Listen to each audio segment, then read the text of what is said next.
پچھلی مرتبہ ہم نے صوفی ایپسٹیمالوجی کی جو آؤٹ لائنز ہیں یا کچھ اصول بتا دیے تھے، اور آج جو ہے ہم اس موضوع کو تمام کرنے کی غرض سے ابن عربی کا تصور علم کیا ہے اس کا جواب ڈھونڈنے کی کوشش کریں گے۔ لیکن اس سے پہلے ابن عربی کے بارے میں کچھ باتیں صاف ہونی چاہیے، اور اس سے بھی زیادہ ضروری یہ ہے کہ میری ان کے بارے میں رائے یا ان سے متاثر ہونے کا چینل کیا ہے وہ بھی اگر سامنے رہے تو بہتر ہوگا۔ ابن عربی کو ہم ایک ایسی مثال سمجھ سکتے ہیں کہ جس نے شعور کو جس نے ایمانی شعور کو شعور کی تمام فیکلٹیز پر حتماً کلیتاً اور جز بجز غالب کر کے دکھا دیا۔ تو اس پہلو سے ان کی کوئی نظیر نہیں ہے ہمارے یہاں، لیکن یہ ایسا ہی ہے کہ جیسے میرا ذہن جو ہے وہ ایمان سے تربیت پالے، یعنی اس کے لیے ایمان یقین بن جائے اور تیقن کی ساری بنیادیں اسی یقین سے پیدا ہوں، اور اس سے متصادم تجربات یعنی تیقن کی ایسی حالتیں جو ہیں وہ میرے لیے قابل قبول بھی نہ ہوں، اور مطلب میں ان کا مخاطب بننے کی پوزیشن بھی نہ لے سکوں، جو ایمانی یقین کے شجرے سے کٹی ہوئی ہوں یا جن سے ایمانی تیقن متاثر ہوتا ہو۔ تو یہ آج کل کی پوری صورتحال ہے۔ تو اسی لیے میں بارہا کہہ چکا ہوں اپنے دوستوں سے کہ ابن عربی کو ایک متکلم سمجھ کے، ایک فلسفی سمجھ کے، ایک شاعر سمجھ کے پڑھو تو وہ انشاءاللہ موجودہ صورتحال میں ایمانی شعور کو جس طرح کے چیلنجز درپیش ہیں اس میں وہ بہت زیادہ مددگار ہوں گے۔ تو باقی یہ کہ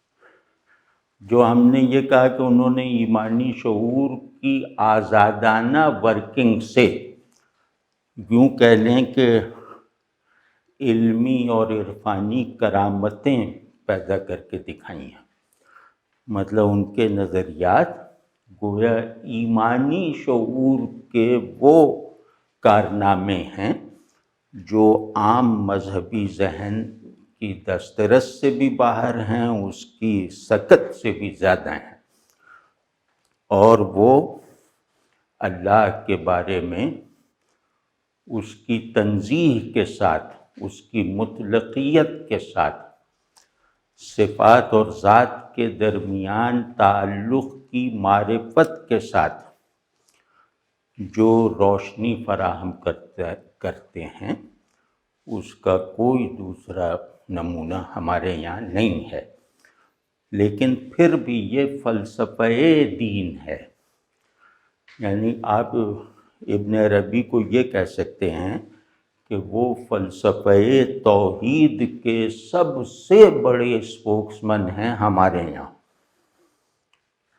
یعنی توحید کی فلسفیانہ، جمالیاتی، اخلاقی، میٹافزیکل توجیہات کو جس محکم طریقے سے ابن عربی بیان کرتے ہیں وہ اس کی کوئی دوسری مثال کسی بھی روایت میں عرفانیات میں نہیں پائی جاتی۔ تو یہ ان کا وہ ہے، اور دوسرے یہ کہ ان کا تصور ایمان یہ ہے۔ یہ سب چیزیں اللہ نے چاہا تو اس آج کی نشست میں کارآمد ہوں گی، ان کے تصور علم کو سمجھنے میں معاون ہوں گی۔ تو ان کا جو تصور ایمان ہے، یعنی ان کی نظر میں ایمان کی جو حقیقت ہے اور ایمان کا جو مقصود واحد ہے وہ ایمان باللہ ہے، یعنی ایمان کیا ہے کا مکمل ترین اور واحد جواب ابن عربی کے پرسپیکٹو میں یہ ہے کہ اللہ، ایمان باللہ، اور باقی جو ایمانی امور ہیں، حقائق ہیں، وہ سب اس کے لیے جیسے اس کی شاخیں ہیں، فروع ہیں۔ اصل اور واحد اصل ایمان کی ایمان باللہ ہے۔ باقی چیزیں ایمان باللہ کو ذہن میں اور عمل میں لانے کی وہ حرکت کو آسان کرنے کے لیے، ایمان بالرسالت ہو یا آخرت پر ایمان وغیرہ۔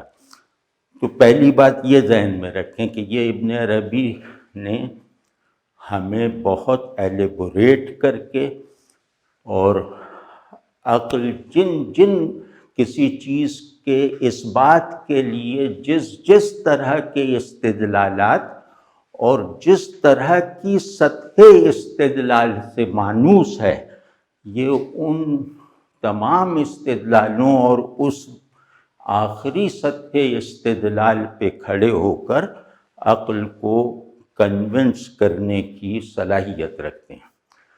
تو ان کی یوں کہہ لیں کہ ایک عرفانی لاجک ہے جس کے یہ بانی تو نہیں ہیں، لیکن یوں کہنا چاہیے کہ اس کو تکمیل تک پہنچانے والے ہیں۔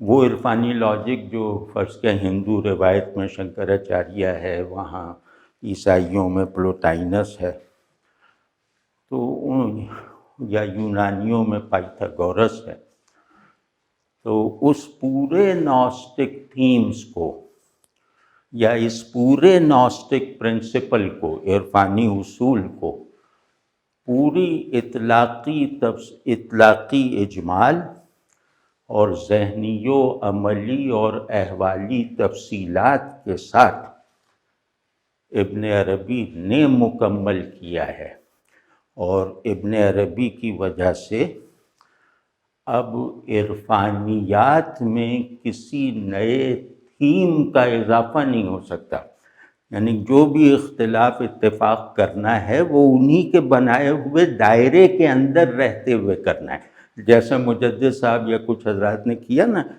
کہ انہوں نے انہی کے دائرے میں رہ کر اس دائرے میں سے پیدا ہو سکنے والے منفی امکانات کی اصلاح کی، تو وہ ابن عربی سے اختلاف سے زیادہ وہ ابن عربی کے فالوورز کی غلط فہمی کے نتیجے میں روایت کے اندر پیدا ہو جانے والے فساد کا علاج کیا۔ تو یہ ذہن میں رہے کہ ایمان باللہ ہی اصل ایمان ہے اور غایت ایمان ہے، اور دیگر ایمان کے جو دیگر واجبات ہیں وہ ایمان باللہ ہی کو کے حصول کے لیے ہیں۔ واضح ہے نا یہ بات؟ تو اب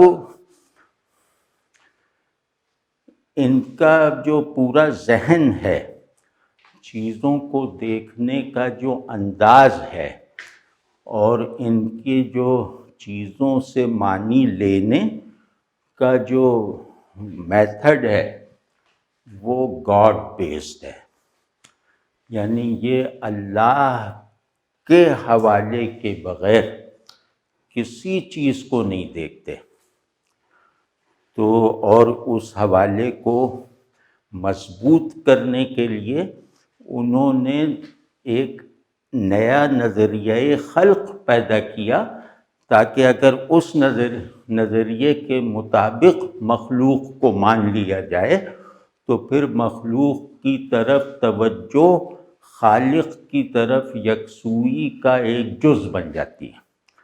تو یہ سب ان کے فوائد ہیں، ان کے ڈسکورس کے۔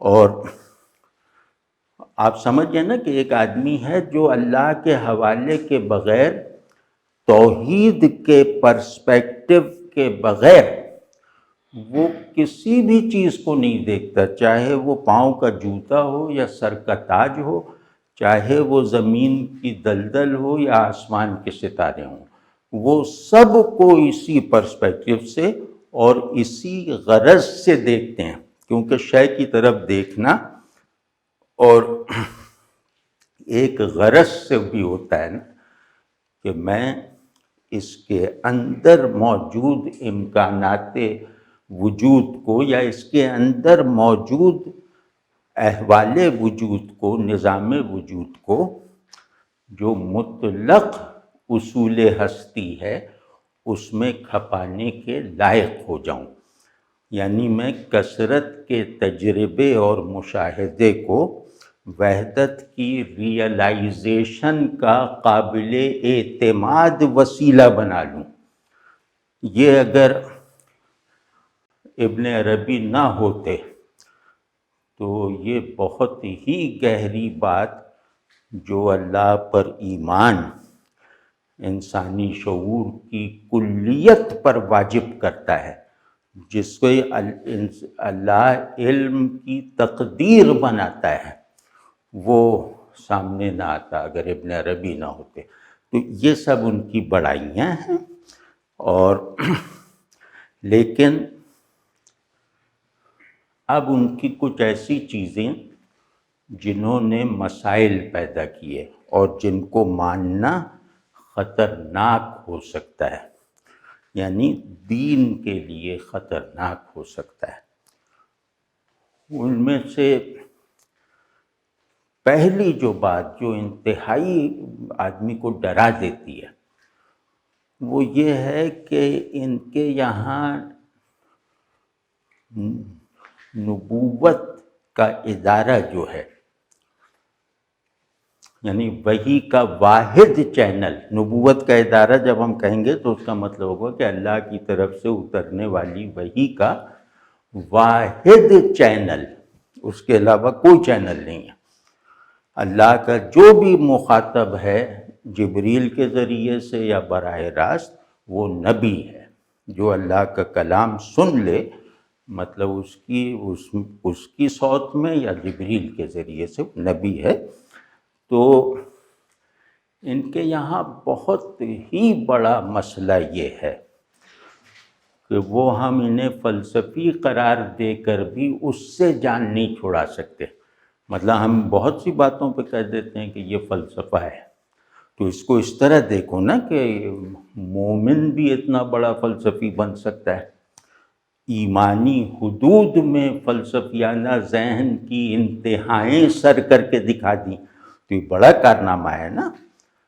تو لیکن یہ کہ جب یہ دو ایک مسائل سامنے آتے ہیں تو پھر پچھلی بات پر بھی جیسے اعتبار ذرا ہل سا جاتا ہے، شیک کر جاتا ہے۔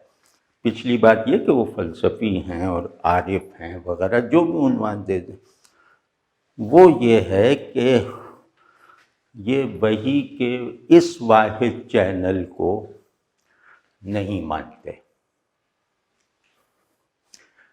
وحی کی تعریف میں تو فرق کر دیتے ہیں کہ وحی تشریعی اور وحی تکوینی اور کئی قسمیں بتا دیتے ہیں، اور قرآن سے وحی کی دو اقسام پر بہت زیادہ اس سے مبالغے کے ساتھ فائدہ اٹھاتے ہوئے کچھ اور اقسام بھی فرض کر لیتے ہیں۔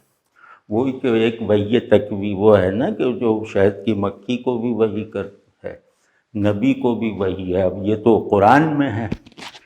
تو اب یہ اس سے انہوں نے جو فائدہ اٹھایا ہے وہ ان دو مثالوں کا گہرا فہم نہیں ہے۔ ایسا نہیں ہے کہ اس سے ہمیں یہ پتہ چل جائے کہ وحی کے یہ جو دو آرڈرز ہیں، جو ایک پہ ہدایت کا نظام چل رہا ہے، ایک پہ فطرت کا نظام چل رہا ہے، تو ان دونوں آرڈرز کی سمجھ میں اضافہ ہو جائے۔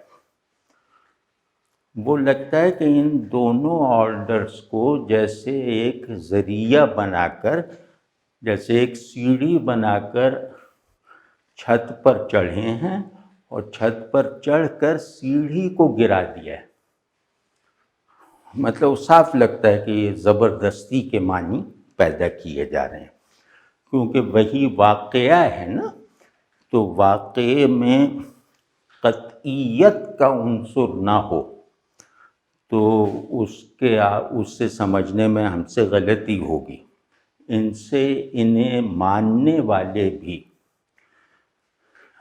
شکایت کرتے ہیں کہ آپ کے یہاں احترام نبوت مطلوبہ حد تک موجود نہیں ہے، اور یہ بات صحیح ہے۔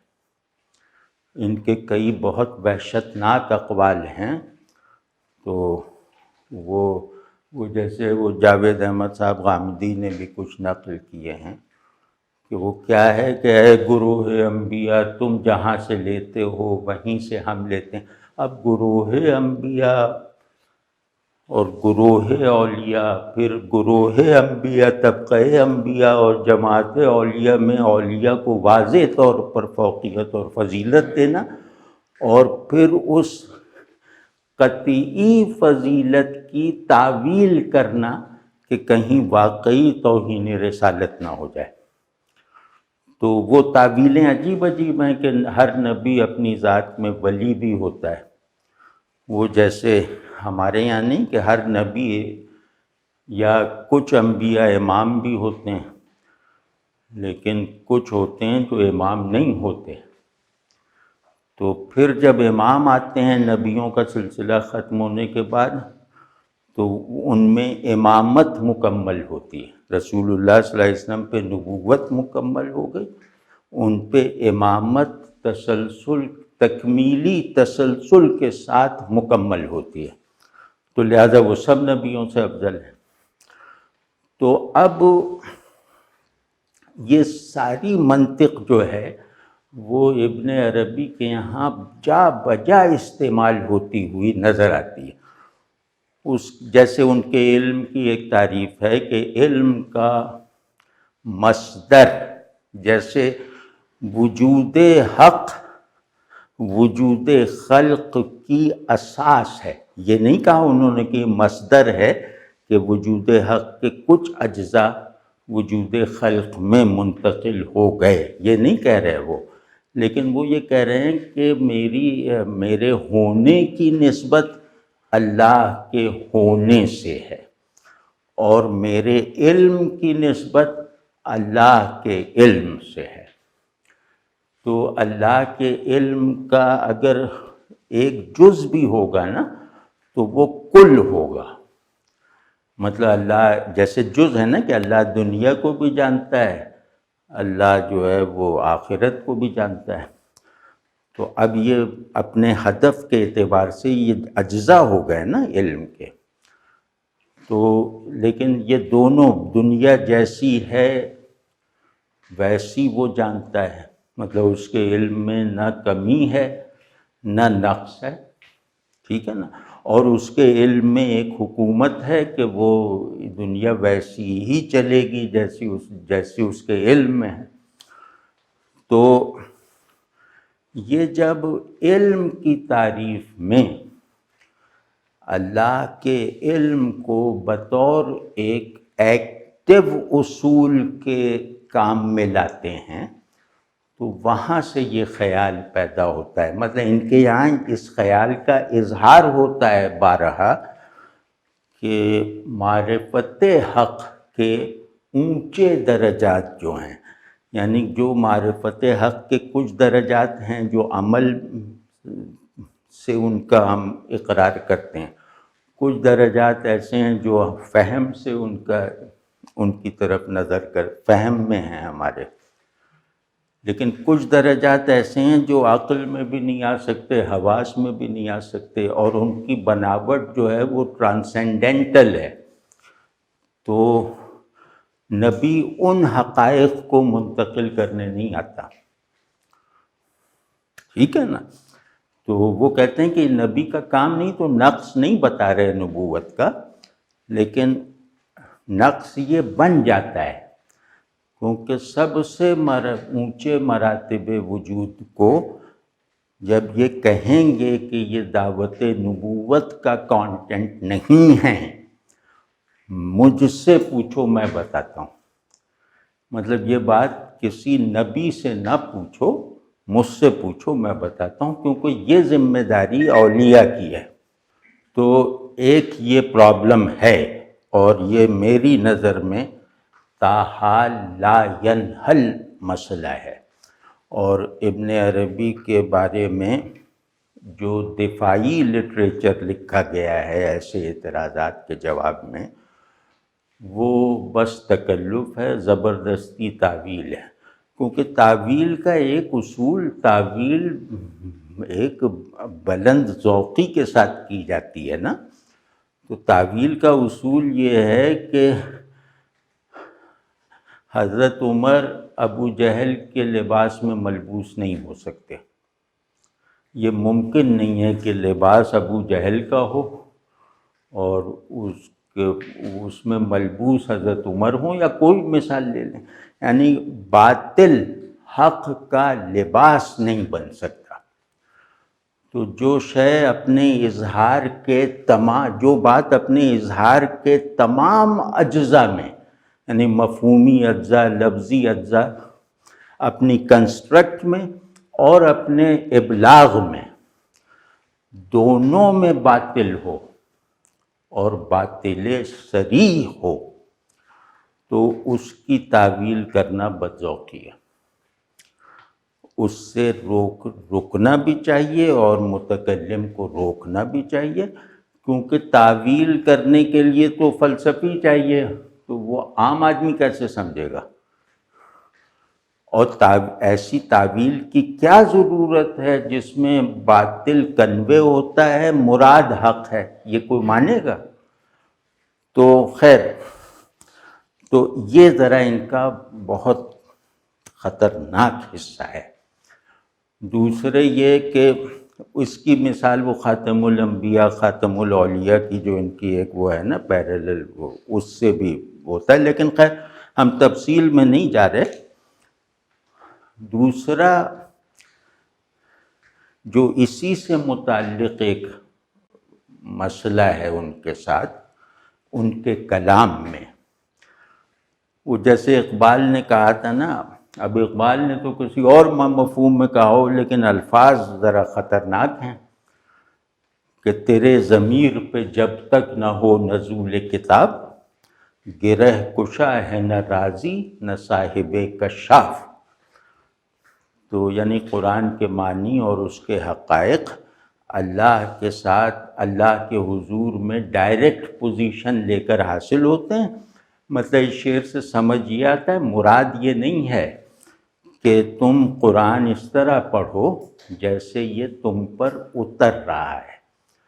مطلب ایک تنزیل والے ماحول میں قرآن پڑھو تو پھر تمہیں قرآن سے تعلق نصیب ہوگا، اس کا فہم بھی. اور تو یہ ابن عربی اس پہ پہلے عمل کر چکے ہیں. وہ قرآن کو سمجھتے ہیں کہ یہ دو طرفہ وحی ہے، اس کا ایک مخاطب نبی ہے اور اس تخاطب کے نتائج طے شدہ ہیں، مقاصد. وہ نبی حد کمال تک پہنچ کے ادا کرتا ہے، لیکن اس کے دوسرا جو مقاصد ہیں وہ حقائق کا اظہار اور معارف کی ترسیل ہیں. تو میں اس بات کا پابند نہیں ہوں کہ میں مفسروں سے یا محدثوں سے جا کے پوچھوں کہ فلاں آیت کا مطلب کیا ہے. میں یہ پوزیشن لے لیتا ہوں کہ یہ وحی مجھ پہ ہو رہی ہے، یعنی قرآن دوسرے چینل سے اترا ہے اور میرے اوپر اس کے نزول کا مقصد یہ ہے کہ میں اس میں سے حقائق وجود عکس کروں، اس سے معارف حقائق جذب کروں. تو یہ ہے ان کا جو ان کی تفسیری باتوں میں نظر آتا ہے۔ قرآن کا اس کا حوالہ جتنا ابن عربی دیتے ہیں اتنا شاید بہت سے علماء بھی نہ دیتے ہوں، یعنی صوفیوں میں تو یقیناً کوئی نہیں اتنا دیتا۔ تو یہ ہر باخیال کی بنیاد قرآن کے کسی ٹکڑے پہ رکھ کے دکھاتے ہیں، یہ عموماً یہ ان کا مزاج ہے۔ لیکن وہ آدمی حیران رہ جاتا ہے کہ قرآن کی فلاں آیت کا منشا یہ ہے، تو ہمیں تو قرآن جو ہے وہ غلط طریقے سے سمجھایا گیا ہے، اور وہ غلط طریقہ کیا ہے؟ وہ نبوی طریق ہے۔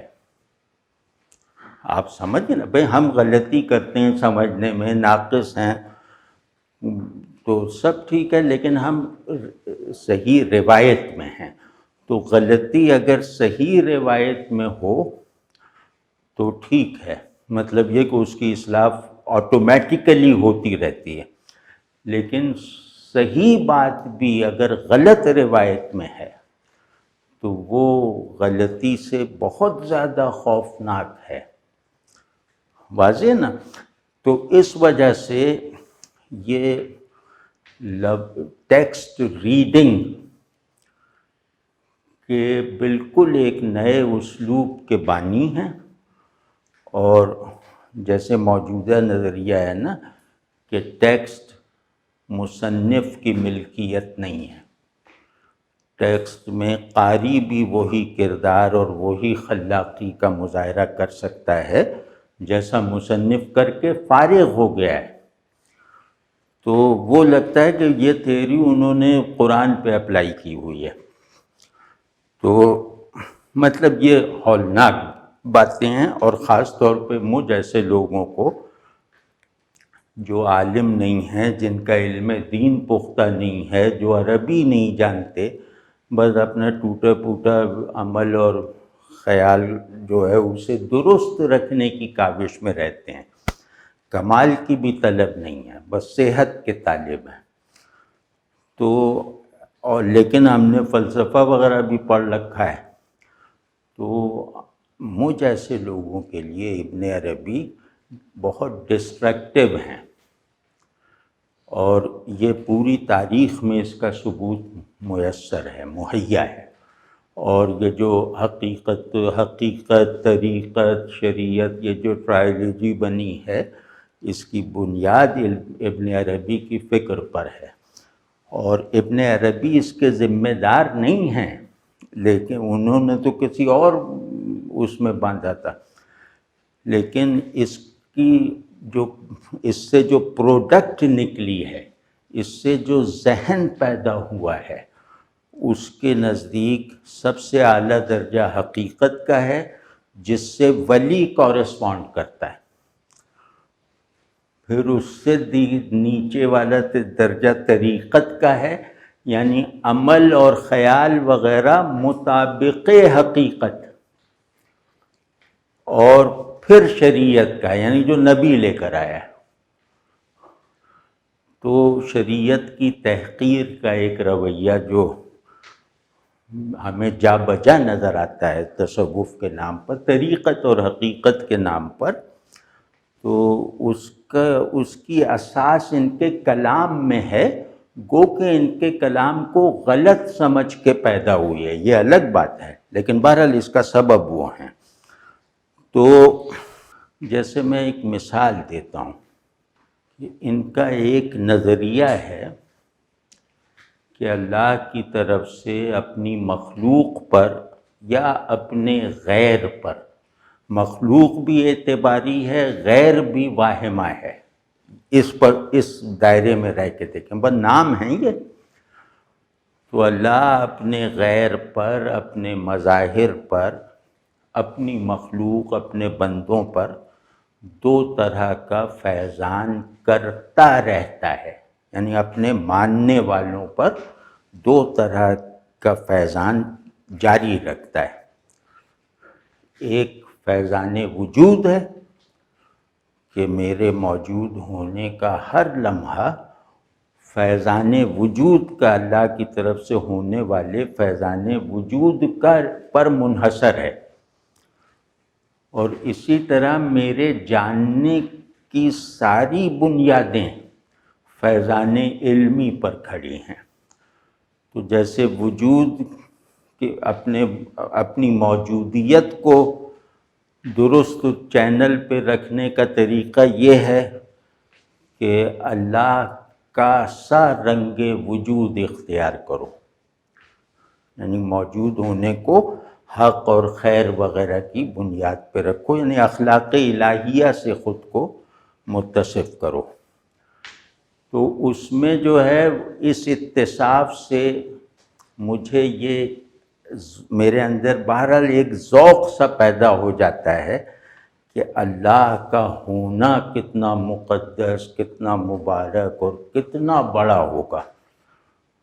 ٹھیک ہے، یعنی میں ایک وجود کا جھونکا مجھے لگتا ہے وجود باری تعالیٰ کا، تو میں یہ اقرار کرتا ہوں کہ یہ محض ایک جھونکا ہے، تو لیکن یہ کہ وہ جھونکا مجھے ایک صحیح معرفت اور صحیح ذوق عطا کر دیتا ہے کہ اللہ کا ہونا اپنی لامحدودیت کے ساتھ کیسے احوال رکھتا ہے، جس میں سے ایک کا مجھے تجربہ ہوا ہے، یعنی بے شمار میں سے ایک کا تجربہ ہوا ہے۔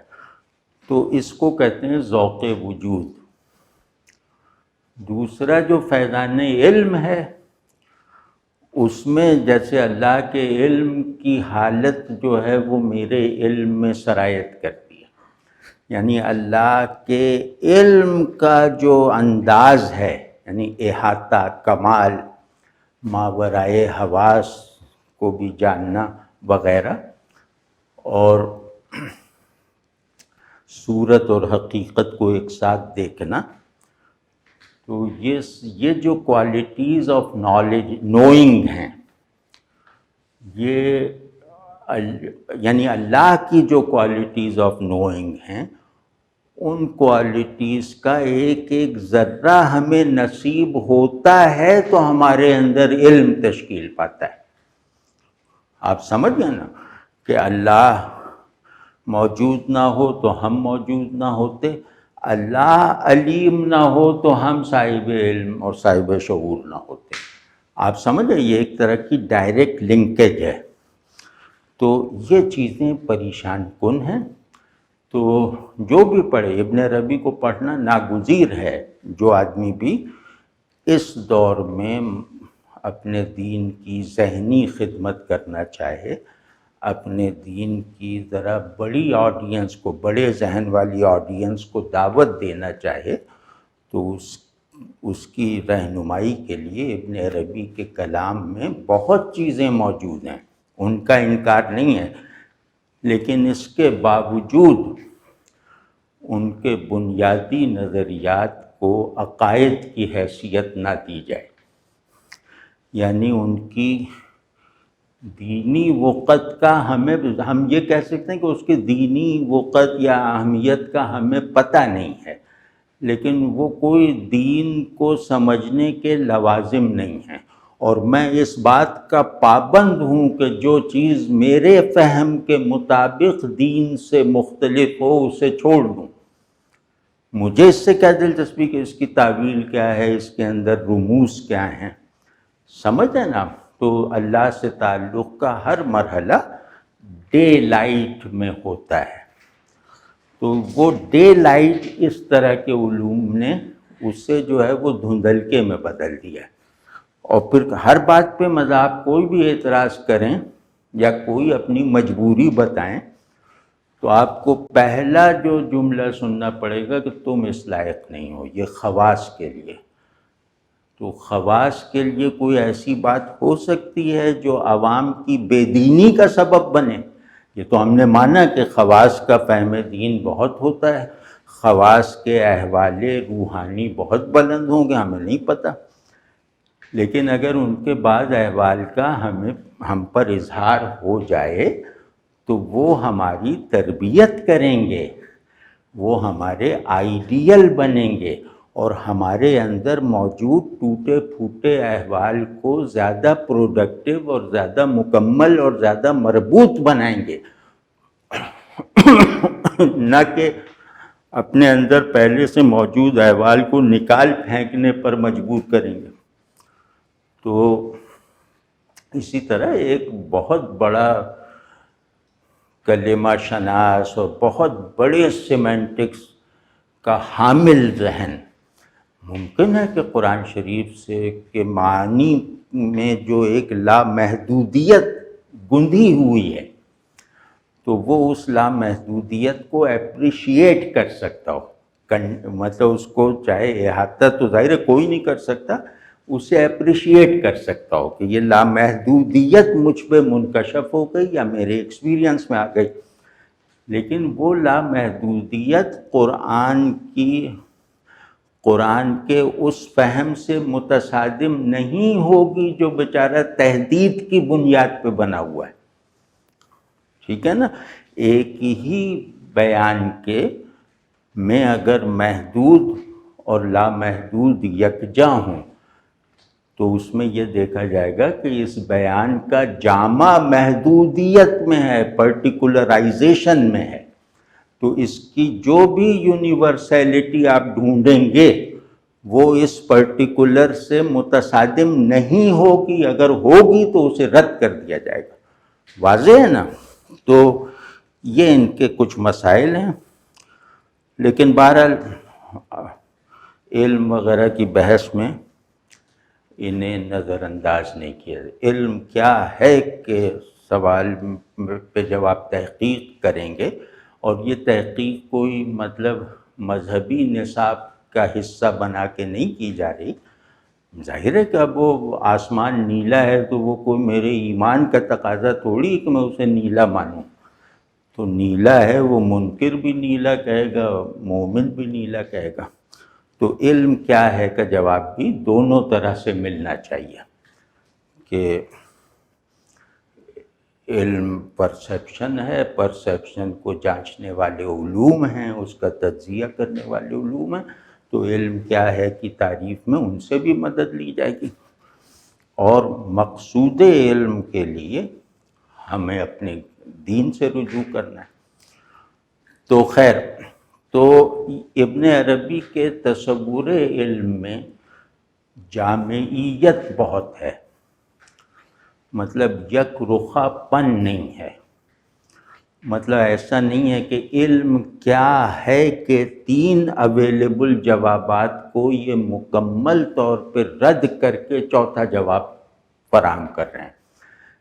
یہ ان تینوں جوابات کو جیسے حتمی سمجھ لیا گیا تھا اس حتمیت کو توڑ دیتے ہیں، اور پھر ان کے نقص، ان کے اندر موجود ادھورے پن کا ازالہ کرتے ہیں چوتھے قول کے ذریعے سے، جس میں ان تینوں کے مثبت اور بہترین عناصر یکجا ہو جاتے ہیں اضافے کے ساتھ۔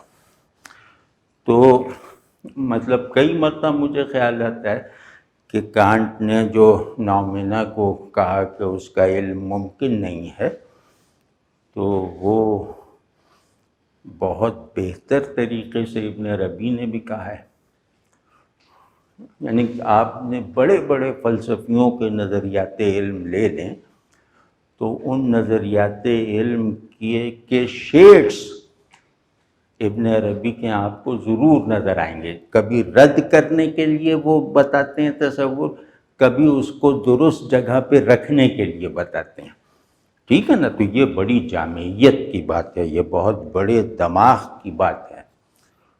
تو اب ابن عربی سے اگر یہ پوچھا جائے کہ علم کیا ہے، اور پہلے آپ اپنے کانٹیکسٹ میں بتائیں، یعنی علم کیا ہے کا جواب ایک خاص زمانے میں، ایک خاص کانٹیکسٹ میں اور ایک خاص مائنڈ سیٹ کے ساتھ دیا جاتا ہے نا، وہ کانٹیکسٹ بدل سکتا ہے، پھر اس کو ہمارے کانٹیکسٹ میں کنورٹ کر کے دکھائیے کہ اس کی حیثیت کانٹیکسٹ بدل جانے پر بھی برقرار رہتی ہے، تو وہ قابل قبول ہے، ورنہ نہیں۔ ٹھیک ہے نا. علم کے صحیح ہونے کی یعنی مکمل طور پر صحیح ہونے کی واحد کسوٹی یہ ہے کہ کانٹیکسٹ کی تبدیلی اسے ارریلیونٹ تو کر سکتی ہے لیکن اسے غلط نہیں ثابت کر سکتی. ٹھیک ہے نا, یہ بات بھی ذہن میں رہے.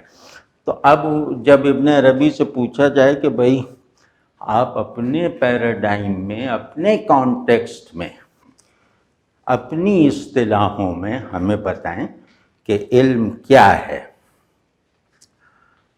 تو وہ کہیں گے کہ علم وجود کا نقش ہے ذہن پر. علم وجود کو محسوس کرنے, وجود کا تجزیہ کرنے, وجود کے آئیڈیل پر, ذہنی آئیڈیل پر نظر کرنے سے جو چیز ذہن پر فہم کی صورت میں مرتب ہوتی ہے وہ علم ہے.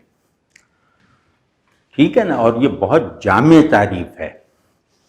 اب اس کے آگے وہ بتاتے ہیں کہ اب اس کو جیسے کلینکل بنا رہے ہیں, وہ تو آئیڈیل تعریف ہے, پرنسپل تعریف ہے.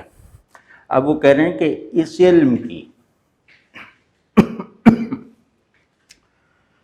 علم کی کچھ قسمیں ہیں اور کچھ درجات ہیں.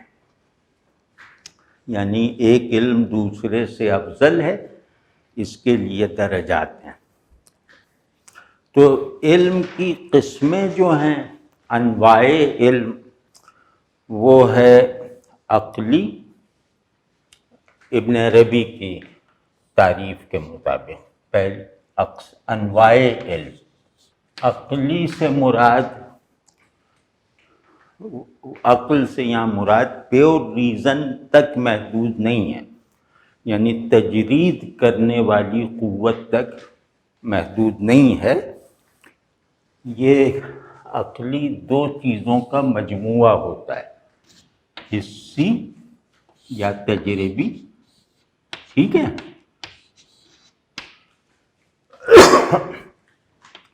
پلس فکری.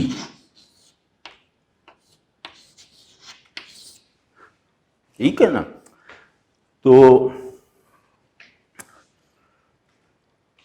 حسی وہی ہے جو حواس ڈیٹا آف نالج فراہم کرتے ہیں, اور ذہن اس شیء محسوس کو معنی دیتا ہے, اس کی محسوسیت کو پر ضرب لگائے بغیر, اس کی محسوسیت کو کہیں سے بدلے بغیر, تو اسے حسی کہتے ہیں. ٹھیک ہے. تو ایک درجہ تو یہ ہے کہ حواس کے ڈیٹا پر عقل نے کوئی نام, اس کا کوئی نام رکھ دیا, اس پہ کوئی حکم لگا دیا معنی کی صورت میں یا اس کے مصرف کی صورت میں, تو وہ اس صورت میں بھی حسی رہے گا. ٹھیک ہے.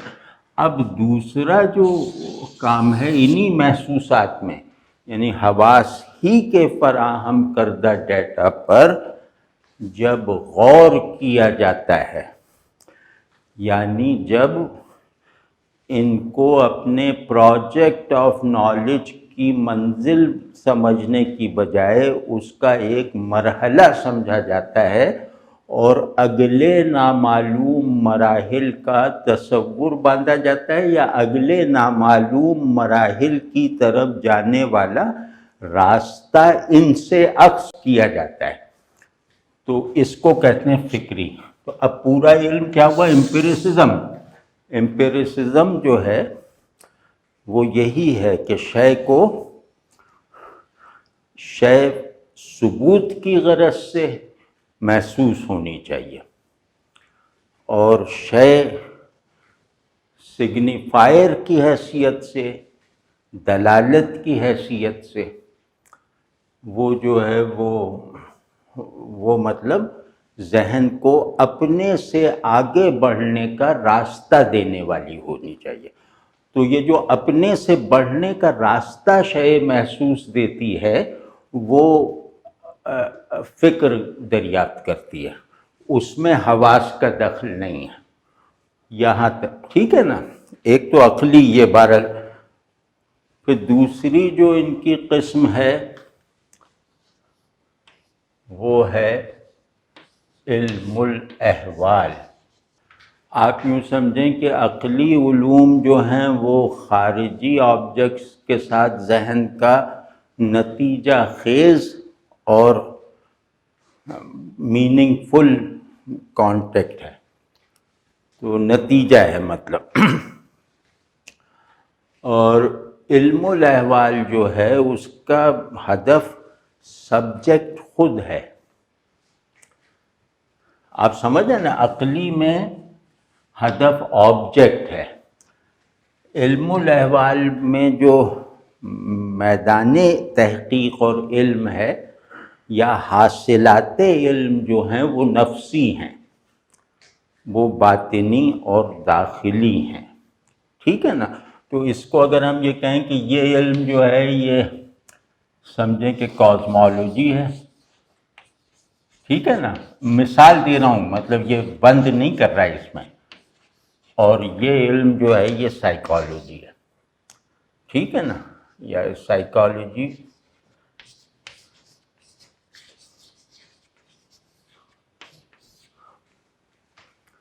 ٹھیک ہے، یہ دوسری ڈومین انہوں نے کور کی.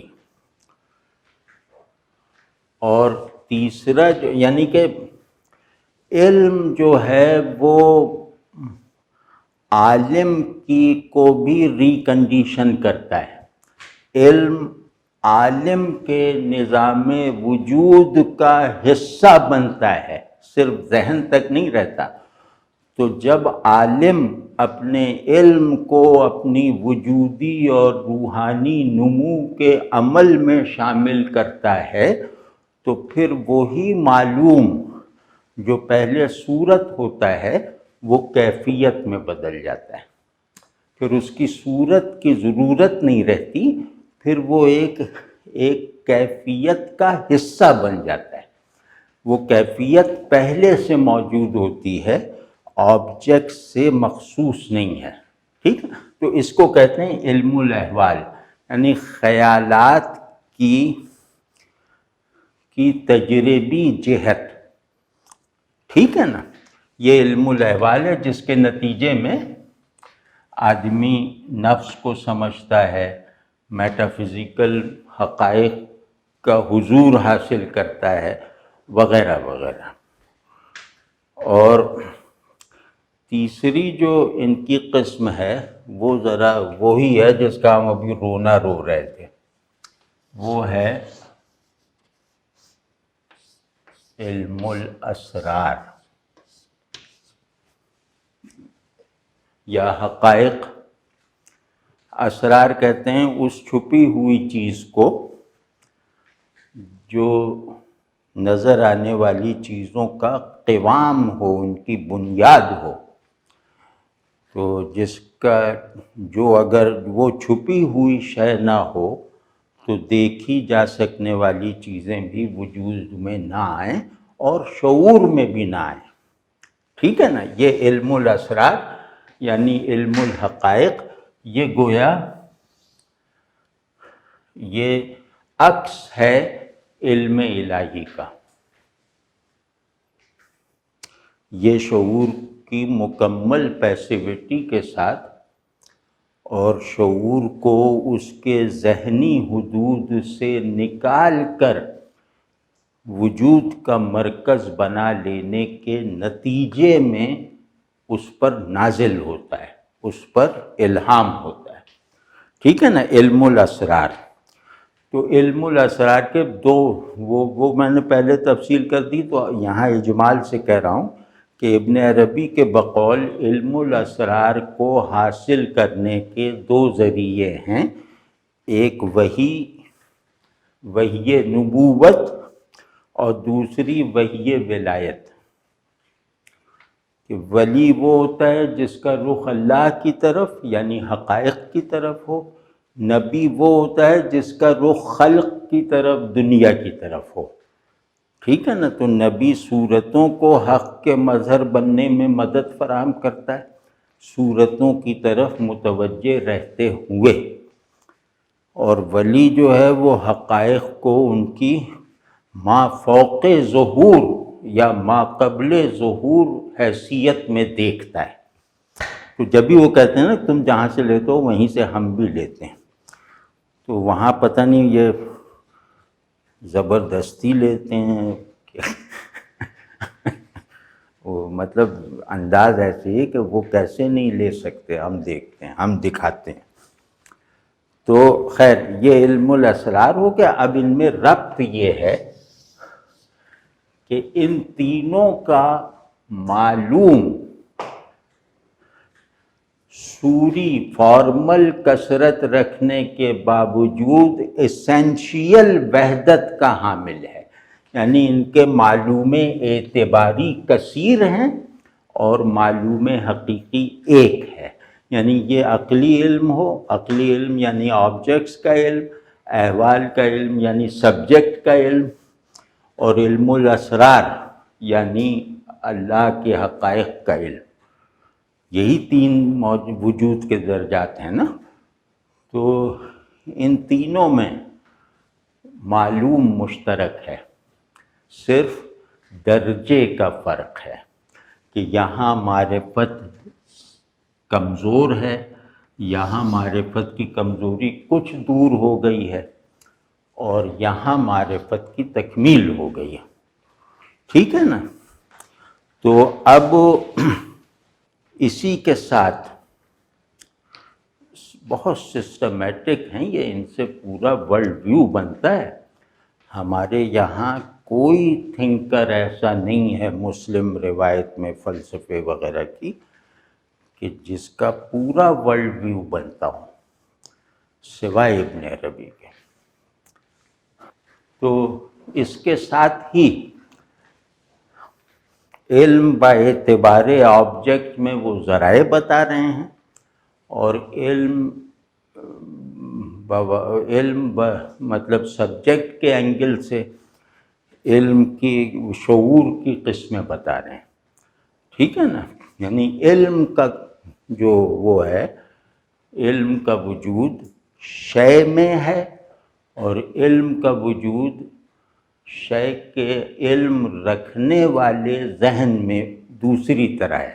مطلب وہ علوم کو کیٹیگرائز کرتا ہے اور پھر اپنے اندر موجود جو فیکلٹیز آف نوئنگ ہیں ان میں تقسیم کر دیتا ہے، اور پھر مجموعی شعور اس تقسیم کو قبول کرتے ہوئے ان میں ایک ٹرانسینڈنٹ وحدت پیدا کر کے اپنے پاس رکھ لیتا ہے. وہ ہے جہاں معلوم واحد ہو جاتا ہے. تو شعور کی جو تین فیکلٹیز ابن عربی بتاتے ہیں یہ صوفیوں میں مروج ہے. اب مجھے یہ نہیں معلوم کہ یہ ابن عربی نے پہلی مرتبہ بتائی ہیں یا کہاں، لیکن بہرحال تین فیکلٹیز وہ بتاتے ہیں شعور کی. اب یہ جو ہے شعور یعنی علم کے کیٹیگرائزڈ سینٹرز یا کنٹینرز، یا علم کو اٹیمپٹ کرنے، شے کی طرف دیکھنے کے تین انداز. ایک تو وہی معروف ہے عقل،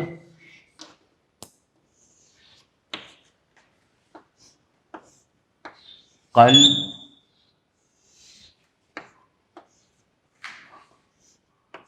اور خیال.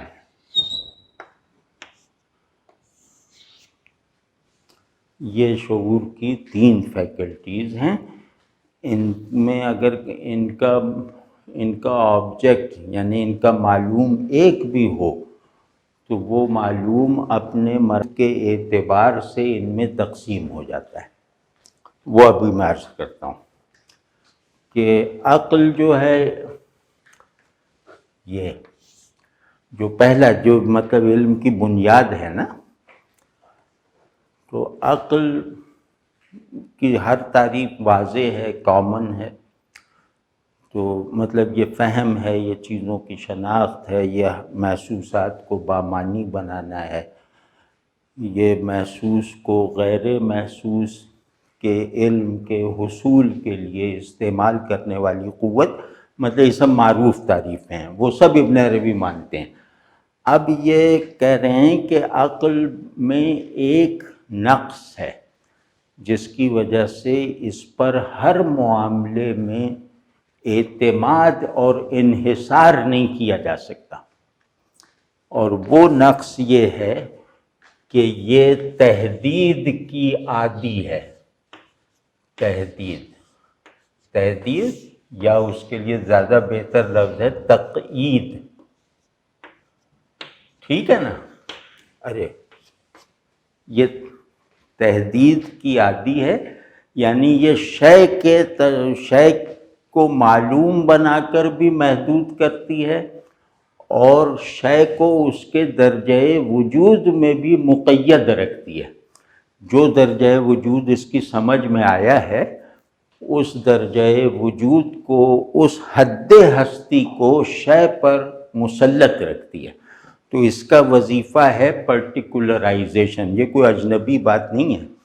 عقل چیزوں کو پرٹیکولرائز کرتی ہے، تو عقل پرٹیکولرائزیشن اور ڈیفینیشن کی قوت ہے۔ ڈیفائن کیسے ہوتا ہے کہ آپ اس شے کے حدود اور امتیازات طے کر لیتے ہیں، تو اس کی تعریف ہو گئی۔ تو تعریف کا منطق میں دوسرا جو متبادل ہے وہ ہے حد، جس سے یہ تحدید بنا ہے۔ تو حد تام یعنی کل تعریف، مکمل تعریف، ٹھیک ہے نا؟ تو اس عادت یا اس بلٹ-ان جو مجبوری کی وجہ سے عقل ان وجود کی اس سطح تک مار نہیں کر سکتی، نہ اس بات کے لیے نہ انکار کے لیے، جو تحدید اور جو تقعید کے اصول پر نہیں ہے۔ تحدید ذہنی، تقعید وجودی، جو مطلق کی ماہیت رکھتے ہیں، ایبسلیوٹ ہیں، اپنی ماہیت میں ایبسلیوٹ ہیں، ریلیٹیو نہیں ہیں۔ تو آپ سمجھیں، تو یعنی میٹافزیکل حقائق عقل کی دسترس سے باہر ہیں، اور عقل ان سے بالکل نامانوس ہے، تا وقت کہ یہ شعور کی دوسری فیکلٹی کے کہنے کو مان کر ان حقائق کو تسلیم کر لے۔ واضح ہے نا؟ تو یہ اگر حقائق کو تسلیم بھی کر لے نا، تو بھی ان کی تحدید کر دیتی ہے، کیونکہ اس کے اندر بہت سی چیزیں جمع ہیں نا، تو یہ بہت سوں کو ایک ایبسٹریکٹ وحدت اور ایک کانکریٹ کثرت میں رکھتی ہے۔ واضح ہے نا؟ تو اس وجہ سے یہ قابل اعتبار نہیں ہے حقائق کے فہم کے حوالے سے۔ دوسرا جو ہے وہ قلب، وہ ابن عربی بلکہ عقل کے سلسلے میں دلیل، جیسے میں نے عرض کیا، وہ قرآن سے سند لاتے ہیں، تو وہ کہتے ہیں کہ آپ نے دیکھا نہیں کہ عقل اسم کے طور پر قرآن میں استعمال نہیں ہوا، ہمیشہ فعل کے طور پہ ہوا، کہ یعقلون تعقلون، لیکن عقل نہیں استعمال ہوا۔ تو اس کا سبب ہی یہ ہے کہ یہ ارادے کے تابع ہے، اور اس ارادے کے تابع ہے جس کی مراد تحدید کے بغیر ممکن ہی نہیں ہے۔ تو خیر یہ ہو گیا۔ اور دوسرا قلب، وہ کہتے ہیں قلب قرآن میں اسمی حالت میں استعمال ہوا ہے، وجودی رنگ میں، اور اس طرح استعمال ہوا ہے کہ ہم یقین سے کہہ سکتے ہیں کہ سیٹ آف وزڈم قلب ہے، یعنی شعور حقیقی کا جو ظرف ہے، لوکیل جو ہے وہ قلب ہے۔ حقیقت کے علم سے مانوس قوت علم قلب ہے، اور حقیقت کا علم حاصل ہو جانے کے بعد اس کی بلا آمیزش حفاظت کرنا، اس کی لامحدودیت کے جوہر کو اس کی صورت معلومہ میں بھی برقرار رکھنا، یہ قلب کام کرتا ہے. ٹھیک. تو اب وہ یہ دوسری ڈیفینیشن اور کرتے ہیں، اور وہ کہتے ہیں قلب احساسات اور جذبات کا مجموعہ نہیں ہے، قلب جو ہے وہ جاننے کی قوت ہے. تو دوسری تعریف یہ کرتے ہیں جس سے ان کی یہ قلب کی یہ حیثیت، یعنی شعور میں مرکزیت زیادہ واضح ہو جاتی ہے کہ قلب، اب اس میں وہ ایٹیمالوجیکل انداز سے کہتے ہیں، اشتقاقی انداز سے، کہ قلب کا مطلب الٹنا پلٹنا بھی ہوتا ہے نا. حدیث شریف بھی ہے کہ مومن کا قلب جو ہے وہ خدائے رحمان کی 2 انگلیوں کے بیچ میں ہے، وہ اسے الٹتا پلٹتا رہتا ہے. تو قلب کا ویسے بھی ترجمہ ہے پلٹنا الٹنا. تو یہ کہتے ہیں کہ یہ فلکس میں اور چینج میں رہتا ہے، لیکن وہ چینج ایسا نہیں ہے کہ پچھلی چیز غلط تھی اور متروک ہو گئی، دوسری چیز صحیح تھی اور قبول ہو گئی.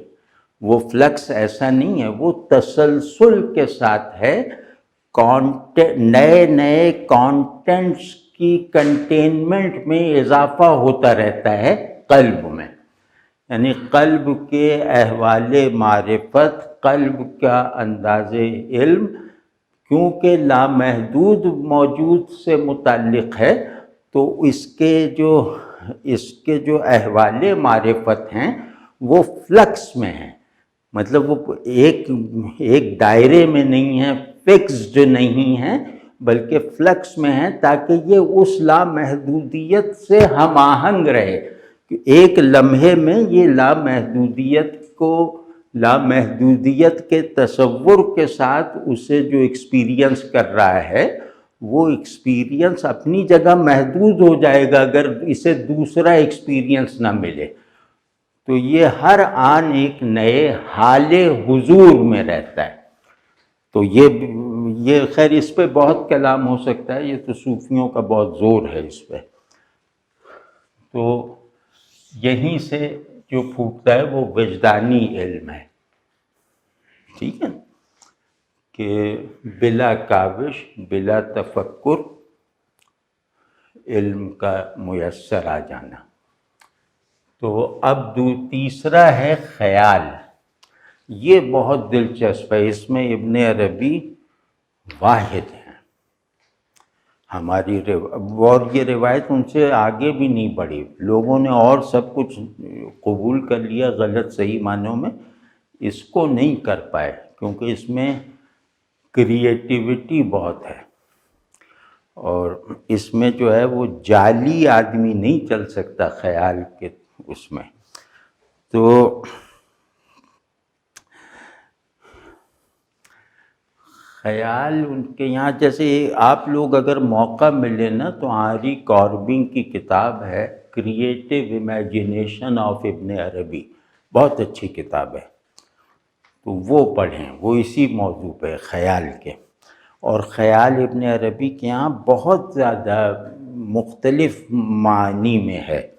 مطلب اس خیال کی ایک نسبت اللہ سے بھی ہے، یعنی علم الہی سے بھی ہے، اور ایک نسبت ہم سے بھی ہے. تو مطلب بہت زیادہ اس میں وسعت ہے اس کے معنی میں. لیکن ہم کیونکہ علم کیا ہے پہ غور کر رہے ہیں، تو ہم اس کے اسی مفہوم پر نظر رکھیں گے جو علم کیا ہے کہ جواب میں کام آ سکے.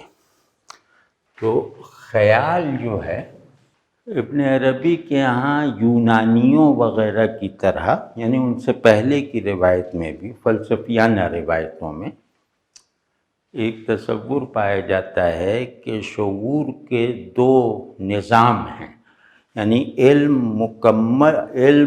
شروع ہوتا ہے حواس ظاہری سے اور تکمیل پاتا ہے یا کرسٹلائز ہوتا ہے، ممتاز اور ممیز ہوتا ہے حواس باطنی سے.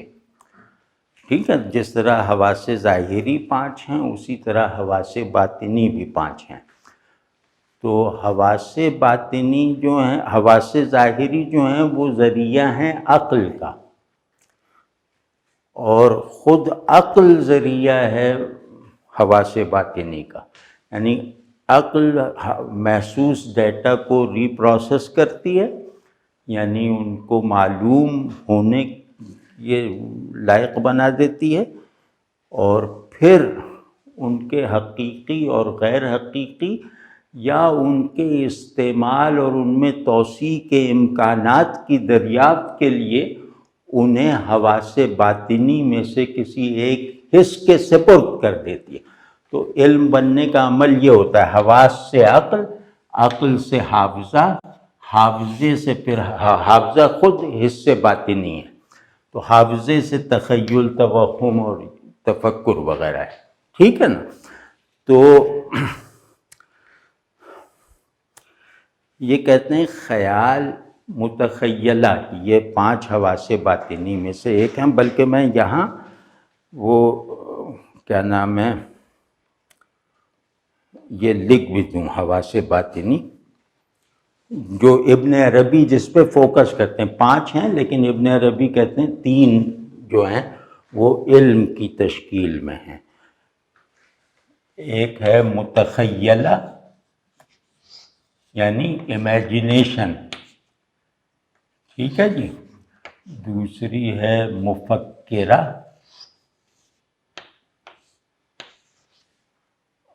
اور تیسری کیا ہے؟ ہاں، عقلیہ.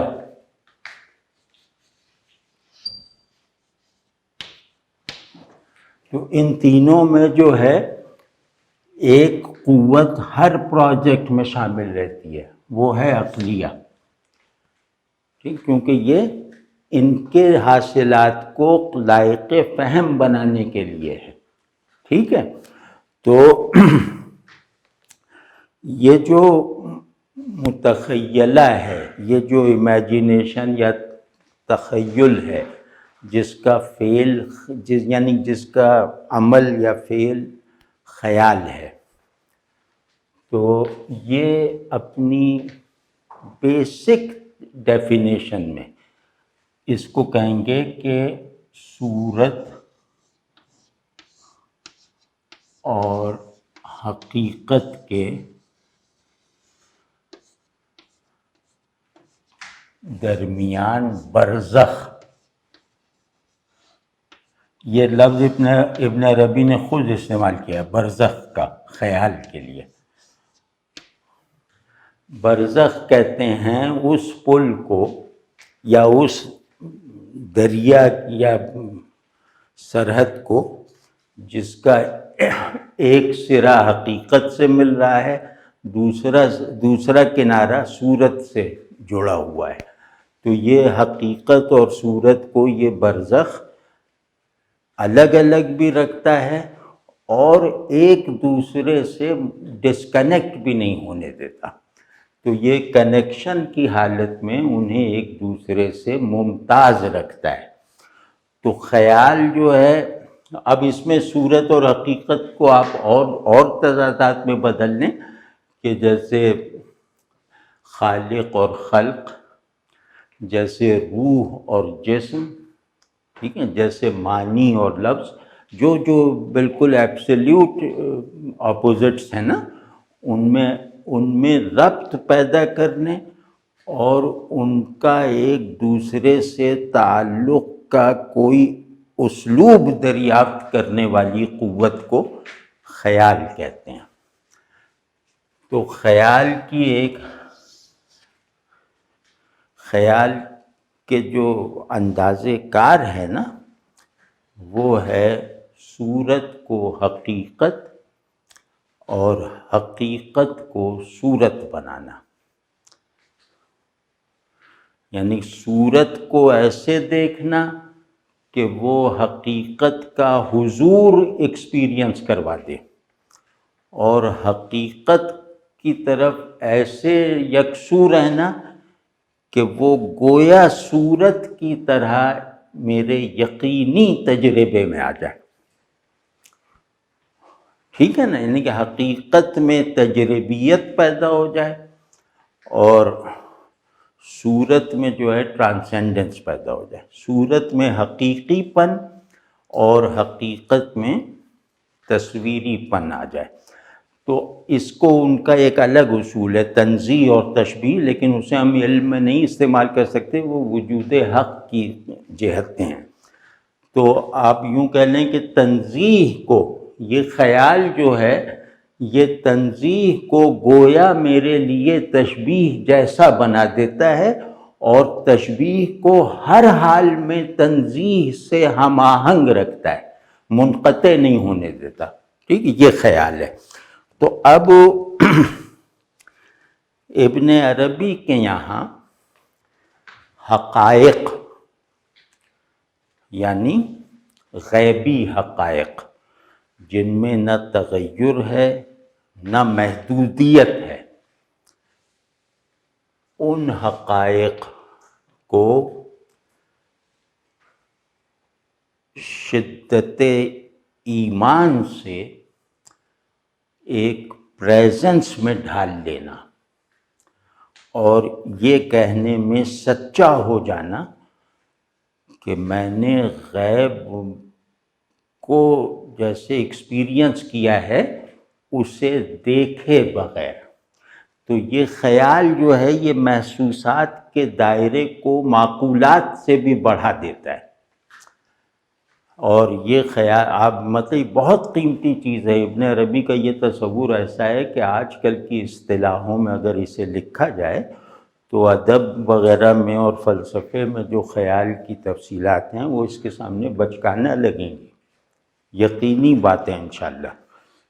تو آپ سمجھیں نا کہ کسی غائب کو ماننے کے لیے اس کا ایک حضور ضروری ہوتا ہے، ورنہ ماننا مفروضہ ہے، لغو ہے۔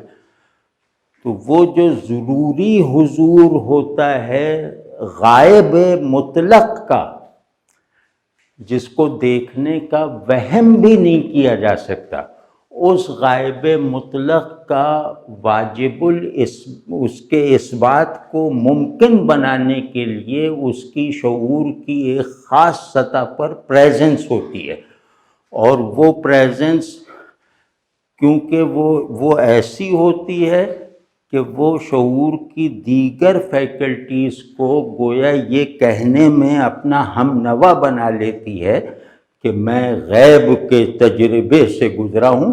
اور اب یعنی جب وٹگنشٹائن وغیرہ نے جب علم پر اور شعور پہ بات کیا، وٹگنشٹائن بہت اہم آدمی ہے، تو اس نے جو بات کی تو اس نے کہا کہ میٹافزیکل ایسنس آف کانشسنس کے بغیر، یعنی حقیقت کی پریزنس کے ایکسپیرینس میں رہے بغیر، صورت کے ساتھ ذہن کا تعلق لا یعنی ہو جائے گا، پھر صورت کو معنی نہیں دے سکتا وہ۔ تو وہ الگ ہے، اس سے کہیں زیادہ مربوط اور سسٹمیٹک بنا کر ابن عربی نے یہ خیال کا وہ کیا۔ تو یہ جناب ہو گیا، تو اس کا خلاصہ میں کر دیتا ہوں تاکہ بہت لمبا نہ ہو جائے، کہ جیسے میں نے عرض کیا کہ علم ذہن اور وجود کی شعور اور وجود کی ہم آہنگی کا نتیجہ ہے۔ وجود کیا ہے کہ درست جواب کی تلاش میں جو چیزیں حاصل ہوتی رہتی ہیں صحیح غلط سے قطع نظر، وہ علم ہے۔ ٹھیک، تو گویا علم کے بھی درجات ہوں گے وجود کے درجات کی طرح، کیونکہ معلوم موجود ہے اور موجودیت کے مختلف مراتب ہیں، اس کے لوکیل ہیں۔ تو اس کا مطلب ہے کہ ان سب مراتب سے کورسپونڈ کرنے کے لیے شعور کے بھی مراتب ہوں گے۔ تو وہ شعور کے مراتب یہ ہیں جو میں نے ابھی بتایا نا، عقل اور قلب اور خیال۔ خیال وجود کے الوہی دائرے کو کورسپونڈنس کی لیاقت رکھتا ہے، اور فکر جو ہے وہ مادے جسم کو روحانی بنانے کی طاقت کا نام ہے، یعنی مادے کو مجرد کرنے کی طاقت کا نام ہے۔ اور عقل جو ہے وہ مادے کو اس کے بیسک میکینکس کے ساتھ سمجھنے کے لیے درکار قوت ہے، اور یہ ہاریزنٹیلٹی میں ہے۔ تو یہ جناب ہو گیا، تو اب اگلی مرتبہ کوئی اور موضوع چھیڑیں گے۔ تقابلی جائزہ امام غزالی کی فلسفیانہ کاوشوں سے کر سکتے ہیں؟ ہاں، تقابل وغیرہ تو کر ہی سکتے ہیں، ظاہر ہے تقابل ضدین میں بھی ہو سکتا ہے، اپوزٹس میں بھی، لیکن ابن عربی کا تصور حقیقت ٹیکنیکل زیادہ ہے، ارے تصور علم اور فلاسفیکل ایک خاص معنی میں زیادہ ہے، اور اس کے جو مختلف جہتیں ہیں وہ زیادہ ہیں۔ غزالی کے ہاں تصور علم مقصود پر نظر کرنے سے پیدا ہوا ہے، اور اپنی ساخت میں دینی ہے، یعنی وہ علم کا کوئی ایسا درجہ یا کوئی ایسا تصور قبول نہیں کریں گے جو مطلب میرے وحی پر عقیدے کو متاثر کرے، جو مجھے قرآن کے فہم کے لیے بالکل نئی روایت میں ڈالنے کی کوشش کرے۔ یہ غزالی نہیں کریں، غزالی ایک روایتی آدمی ہے۔ ویسے یہ عرض کر دوں کہ ابن عربی پر غزالی کا بہت اثر ہے۔ ابن عربی کے بارے میں آتا ہے کہ وہ حرم میں مطاف میں بیٹھ کر غزالی کی کتابیں پڑھا کرتے تھے اور بہت معتقد تھے۔